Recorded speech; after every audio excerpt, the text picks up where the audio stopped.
Erica Parsons was more than just a missing child. She was a name erased from photos, a life hidden behind lies, and a girl whose absence went unnoticed for years until the haunting truth began to surface. Erica Parsons' story begins in the shadows, with a childhood that was never as it seemed. From the moment she was born, her life was shaped by instability and absence. Her biological parents were unable to care for her, and she was soon placed with relatives who appeared, at least to the outside world, to be offering her a safe home. In reality, Erica's life was one of isolation, kept largely hidden from neighbors, teachers, and even medical professionals who might have noticed her struggles. She became almost invisible to the world around her, a child growing up behind closed doors. For years, no one questioned the silence surrounding her. While most children her age went to school, made friends, and joined activities, Erica was nowhere to be seen.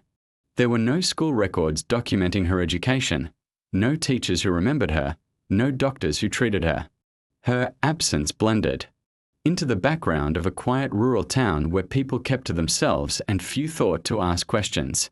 If someone wondered about the little girl, they were given vague answers that she was shy or being homeschooled. It was enough to satisfy casual curiosity, and so Erica continued to live in the shadows, her world shrinking smaller each year. The strange truth about Erica's disappearance is that it went unnoticed for far too long. She was gone for months, then years, before anyone outside the home realized something was terribly wrong. This was not the usual story of a child vanishing suddenly, sparking an immediate search and a flood of attention. Instead, Erica's absence was quiet and gradual, like a candle slowly burning out while everyone pretended the light was still there. Her relatives claimed that Erica had gone to live with her grandmother in another state, a story they repeated to anyone who asked. Without evidence to contradict them, the lie was accepted, and life went on as if Erica had simply drifted away. But behind the closed doors of her adoptive home, Erica's life was unraveling. Hidden in secrecy, her presence was being systematically erased. Photos of her began to disappear from family albums. Mentions of her were left out of conversations. Years passed, and neighbors stopped expecting to see her altogether. Erica had become a ghost while still alive, fading from the world one day at a time. The people who were supposed to protect her were instead constructing a reality where she barely existed, a carefully crafted illusion meant to keep suspicions at bay. It wasn't until a missing person report was filed, years after anyone could remember seeing her, that her case finally came into the open. By then, Erica had been gone for more than 2 years, her trail already cold. Investigators were stunned to realize how much time had passed without anyone sounding the alarm. How could a child vanish from her community without anyone noticing? How could she be absent for so long without her disappearance being treated as an emergency? These were the haunting questions that marked the beginning of the search for Erica Parsons. Her story was no longer just about a missing child. It became a case that exposed the gaps in systems meant to protect children and revealed how easily silence could cover up the truth. Erica's life, hidden away for so long, was about to be uncovered in ways no one expected. Yet in that first moment when her name appeared on the missing persons list, there was still hope. Hope that she might be found alive. Hope that the years of secrecy might still have an ending brighter than the shadows that had consumed her. Childhood. When investigators began to look into Erica Parsons' life, what they uncovered was a maze of secrets carefully built over years. On the surface, her adoptive home appeared ordinary. It sat quietly in a rural neighborhood, where people tended to mind their own business. The family living inside presented themselves as strict but caring guardians, raising several children under one roof. Yet once investigators started asking questions, the thin walls of that image began to crumble. What they discovered was not a home of safety, but a place where silence and secrecy thrived. The first signs of trouble came from the absence of basic records. There were no recent school files for Erica. Unlike other children her age, she never appeared in class photos or yearbooks. Teachers had no memory of her attending lessons. There were no medical visits, no immunization records, nothing that confirmed her well-being.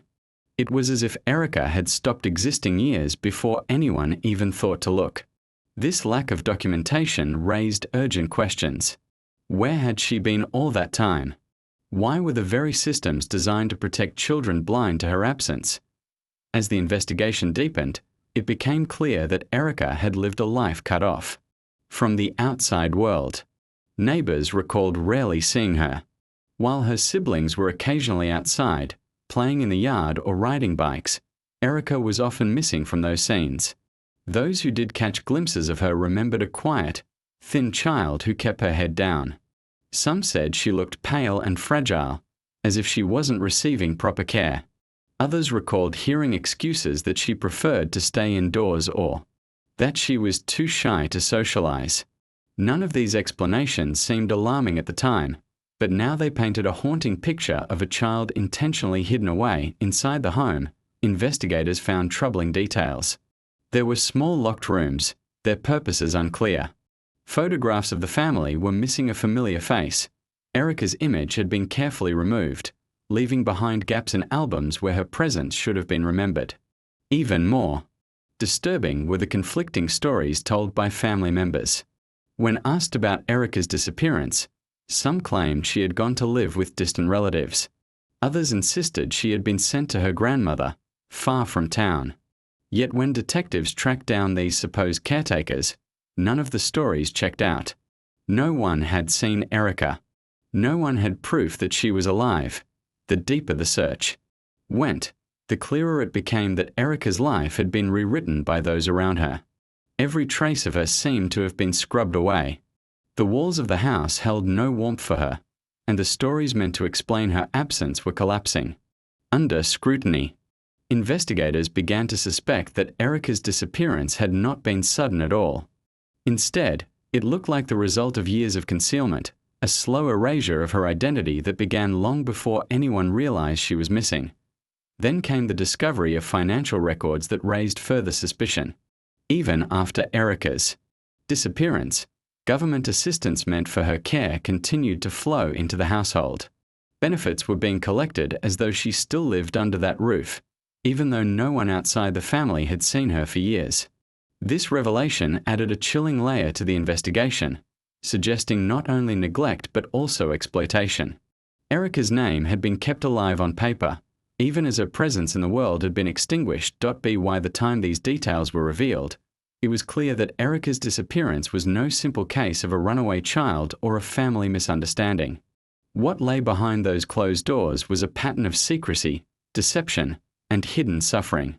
The investigators realized they were not just searching for a missing girl. They were unraveling a carefully woven web of lies, each thread designed to keep the truth buried. The silence surrounding Erica Parsons was not accidental. It was deliberate, and it had lasted for years. As investigators pushed further into Erica Parsons' case, the lies surrounding her life and disappearance became impossible to ignore. Each interview, each document, and each testimony revealed contradictions that only deepened the mystery. The story her family told, that Erica had gone to live with a grandmother in another state, was repeated so often it almost sounded rehearsed. Yet the more detectives pressed, the more cracks appeared in the narrative. The grandmother they spoke of did not exist. There were no travel records, no phone calls, no photographs to suggest Erica had ever been sent away. It was a story built on nothing but words, a fabrication that crumbled under even the simplest scrutiny. Witnesses from Erica's past began to emerge, and their memories painted a darker picture than anyone expected. Former acquaintances recalled moments when Erica looked malnourished, her body frail as if she had not been properly fed. Some remembered seeing her in clothes that were too small, her shoes worn thin. Others described her as unusually quiet, with eyes that seemed to carry a weight no child should bear.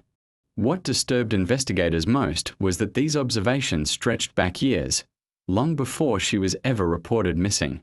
It became clear that the harm she endured was not sudden, but prolonged, hidden behind the facade of family life. The lies did not end with her relatives' stories. Even official documents showed deliberate manipulation. Homeschooling records, which were supposed to explain why Erica had not been seen in public schools, were vague and inconsistent. Medical files, when they could be found at all, were outdated by years. In some cases, paperwork appeared to have been forged or hastily altered, as if someone had scrambled to cover their tracks once questions started being asked. Every piece of supposed evidence intended to explain Erica's absence only added to the suspicion that those closest to her were concealing the truth. Financial trails further exposed the deceit. Investigators uncovered that government benefits, meant for Erica's care, were still being collected long after she was gone. Payments continued month after month, suggesting that her name was being used not as a reminder of a child in need, but as a tool for exploitation. This revelation transformed the case from a tragic disappearance into something even more sinister. Erica was not only hidden away but also turned into a means of financial gain, her existence preserved on paper while erased in reality. As the walls of lies collapsed, family members began contradicting one another more openly. One relative claimed to have last seen Erica in 1 year, while another gave a different timeline entirely. Some insisted she was happy and thriving in her supposed new home, while others admitted they had not heard from her in years. Each account exposed the inconsistencies more clearly, until it became obvious that the family was entangled in its own web of deception. The story they had worked so hard to maintain was unraveling strand by strand. The community that once accepted the family's explanations began to reconsider what they had overlooked. Neighbors recalled moments that now seemed ominous in hindsight: the closed curtains, the rare sightings of Erica, the excuses about her absence. What once passed without question now carried a chilling weight. How had no one realized sooner that a child was vanishing in plain sight? How had the carefully rehearsed lies silenced concern for so long? For investigators, the realization was sobering. They were no longer searching for Erica in the way one might search for a runaway child or a missing teenager. They were untangling a case of manipulation, greed, and cruelty, where the lies told by those who should have protected her had hidden the truth for years. The picture forming was not of a child who had left willingly or been relocated safely, but of one whose very life had been consumed by secrecy. The more the lies were exposed, the closer investigators came to the haunting truth: Erica Parsons had not simply disappeared. She had been erased, her existence covered by a network of deceit that reached into every corner of her life. And with each revelation, hope of finding her alive grew smaller, replaced by the grim certainty that something irreversible had happened long before her name was ever reported missing. The turning point in Erica Parsons' case came when investigators shifted their focus from words to evidence. For too long, the family's conflicting stories had dominated the narrative, but the absence of physical proof left the case drifting in uncertainty. That began to change when forensic experts were brought in, armed with specialized tools and a determination to uncover what lay beneath the surface. The property where Erica had lived was searched from corner to corner, each creak of the floorboards and each patch of soil in the yard examined for traces of the truth. What they found would not bring closure, but it would reveal just how much had been hidden. Cadaver dogs were brought to the home, their trained sensors alerting them to areas of concern in the yard. Investigators dug carefully, peeling back layers of earth in the hope of finding something definitive. What emerged were disturbing fragments, buried items that suggested someone had gone to great lengths to conceal the past. Broken toys, scraps of clothing, and small objects Erica might once have cherished were uncovered, their presence raising grim possibilities. Yet, despite the unsettling discoveries, no remains were found. The absence of a body deepened the mystery. Leaving investigators caught between hope and despair, attention soon shifted to a storage unit connected to the family. Inside, among piles of forgotten belongings, investigators found boxes that seemed to carry the weight of Erica's lost childhood. There were toys, faded photographs, and pieces of clothing that looked far too small for any of the children still living in a home. But the most haunting discovery was a collection of notebooks. They contained brief, uneven writings that appeared to belong to Erica, fragile attempts to put her feelings into words. Some entries were childlike and innocent, but others hinted at fear and loneliness. It was as if she had been reaching out to a world that never heard her, The notebooks painted a painful picture of a child living in silence. In one, she described feeling unwanted, noting that her siblings seemed to receive affection she never did. In another, she hinted at punishments that left her in pain, though the details were vague and fragmented. While investigators could not treat the writings as concrete proof, they offered a chilling window into Erica's inner world. For the first time, her voice emerged from the shadows, speaking across time through the pages of a forgotten notebook. The discovery of these belongings reinforced the belief that Erica had never been sent away as her family claimed. Instead, everything suggested she had been trapped in a cycle of isolation and neglect until she vanished from sight. The fact that these personal items had been packed away rather than passed on to her further undermined the family story. Why would a grandmother supposedly raising Erica not have her clothes, her toys, or the notebooks she clearly treasured? Each question pointed back to the same conclusion. Erica had never left. She had been silenced within the very home meant. To shelter her as the investigation pressed forward, the evidence created a haunting duality. On one side were the family's repeated denials, their insistence that Erica was alive and safe elsewhere. On the other were the objects and writings that painted a very different picture, one of neglect, fear, and concealment. The tension between these two realities became the core of the case, driving investigators to dig deeper despite the obstacles. The search for Erica Parsons was no longer about finding her alive. It had shifted into a quest for truth, to piece together what had happened. In the years she was hidden away, every toy unearthed from the soil, every photograph stripped from an album, and every page of her writing became part of a story that was finally being told. Yet even as investigators uncovered these fragments, the most vital answer remained. Out of reach. Without a body, without a clear moment of confirmation, Erica's fate was left in shadows. The truth seemed to live not in a single discovery, but in the accumulation of silence and absence. It was in the empty school records, the missing photographs, the notebooks tucked away in a forgotten box. Each piece whispered of a child erased, her life reduced to fragments scattered across hidden places. The more investigators uncovered, the more they understood that Erica's story was one of concealment so complete it nearly succeeded in making her vanish altogether. The investigation into Erica Parsons reached its most difficult stage when all the evidence had been gathered yet no clear resolution could be given. The fragments of her life told a story of neglect, deception, and secrecy, but without a body, the mystery of her final moments lingered. Courtrooms became the stage where her hidden suffering was revealed piece by piece. Witnesses spoke of her frail appearance, her absence from school, and the strange excuses given by her family. Prosecutors laid out the financial trail, showing how benefits were collected in her name long after she was gone. The notebooks found in the storage unit were presented as haunting proof of a child's fear and isolation. Each piece of evidence painted the same tragic picture. Erica's life had been stolen long before her disappearance was reported. The family members responsible for her care faced charges not only for fraud but for the cruelty that surrounded Erica's life. As their lies unraveled under questioning, the community that had once accepted their stories turned against them. What had seemed like an ordinary family home was now understood to be a place of hidden suffering. Neighbors who had once shrugged off Erica's absence spoke publicly of their regret for not asking more questions.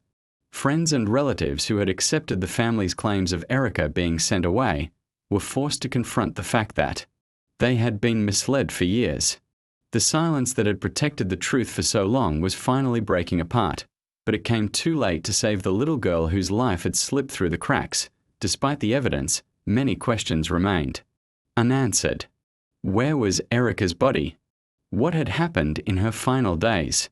The absence of these answers weighed heavily on investigators, jurors, and the community. The court could punish fraud, neglect, and cruelty, but it could not fully explain the disappearance. That haunted everyone who had come to know Erica's name. In the end, those responsible were held accountable for some of their crimes, yet the punishment could never match the depth of what had been lost. Erica had been denied a voice in life, and in death, the full truth of her story remained locked away. The public reaction to the case was one of shock and anger. People struggled to understand how a child could disappear for years without anyone noticing. Advocacy groups pointed to the failures of social systems designed to protect vulnerable children. How had no one checked on her education? How had benefits continued to be paid without proper oversight? Each oversight became a reminder of how easy it had been for Erica's existence to be erased. Her story became a symbol, not just of personal tragedy, but of a larger problem: the ease with which children can vanish when hidden behind lies. Memorials were held in her honor, even without a body to lay to rest. Community members placed flowers, candles, and toys at makeshift shrines, trying to give Erica the recognition she never received while alive. Strangers who had never met her spoke of her as if she were part of their own families, moved by the haunting details of her hidden life. Her name, once unknown outside a small circle, became a call for vigilance, a reminder that silence can be dangerous and that every child deserves to be seen die in the end. Erica Parsons' story closed without the comfort of certainty. There was no final revelation, no moment where the full truth was laid bare.